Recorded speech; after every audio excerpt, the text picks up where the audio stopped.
أقوله وأنا منقص من أهل الوفا مثقال جميع القبايل فالمواقف عسريني، لكني خليفي والخليفي على ما قال من أمجادنا ما كل شيء ملاعيني.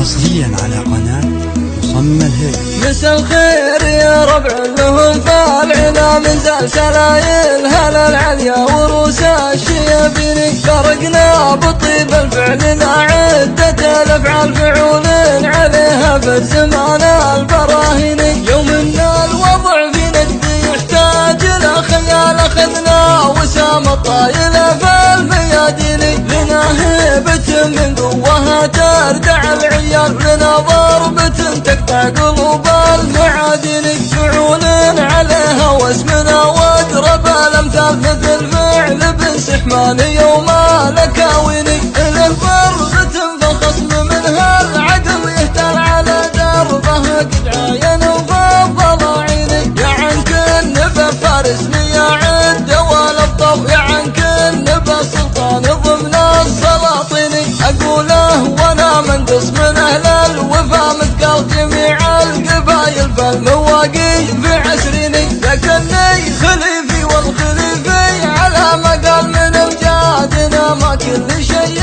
ملاعيني. اذا كنت انا كاذب فعذبني الفنجال، واذا كنت انا صادق في حقي ويرضيني، اذا كنت انا كاذب فعذبني الفنجال، واذا كنت انا صادق في حقي ويرضيني. مسا الخير يا ربع لهم طالعنا من سلسلايل هلا العليا وروس الشيابيني، فرقنا بطيب الفعل لا عدة الافعال فعول عليها في الزمان البراهيني. يوم ان الوضع في نجدي يحتاج الى خيال اخذنا وسام الطايله في الميادين، لنا هيبة من قوها تردع العيال، لنا ضربة تقطع قلوب المعادن، فعول عليها واسمنا واقرب الامثال مثل فعل بن سحمان يوم الاكاويني، له ضربة فالخصم منها العقل يهتر على دربه قد عاين وفضل عيني. يا عنك